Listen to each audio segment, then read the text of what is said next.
38度的夏天都不用开空调了。全部展开后，它是根据无人机的设计，就这样直接把它安装在家里的灯口上就能用。带有3种灯光颜色可切换，3档风速可调节，吹风面积大，而且还没有噪音。客厅、卧室、卫生间都能用，主要价格非常便宜。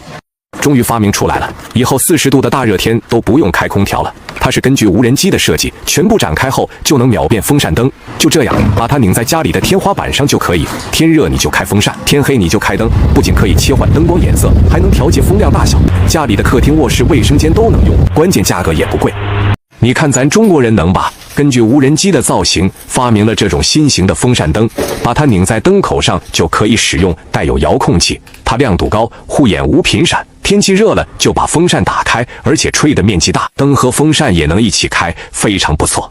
这个风扇灯可不是普通的风扇灯，它是照着无人机的设计，中间是照明灯，四周是5头风扇，直接拧在通用的E27螺口上就能使用。把它安装在卧室、厨房，就不用再单独安装风扇了，直接打开就可以吹风。5头风扇3档调速，吹风范围够大，强风快速降温，柔风也能让老人小孩吹得更舒服。晚上也不用摸黑开灯，用遥控器就能一键开灯，无极调光，冷暖白光随意调整，护眼还不频闪，一灯两用，节省了空间还不占地方，美观还实用。